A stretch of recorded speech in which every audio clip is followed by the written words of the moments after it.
Behind every face is a story. Behind every diagnosis is a person, a friend, a parent, a student, a dreamer. HIV doesn't change who they are, but how we treat them can.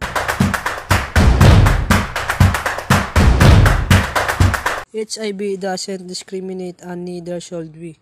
HIV is a virus that affects the immune system but is not a death sentence. With the right treatment, people with HIV can live full, healthy lives.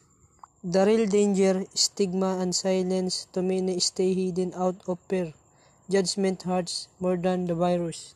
But when we educate, we empower. When we listen, we heal. When we stand together, we save lives. Don't spread fear, spread spark.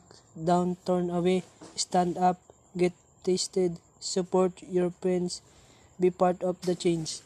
HIV is a condition, immunity is the cure. Let's rewrite the story together.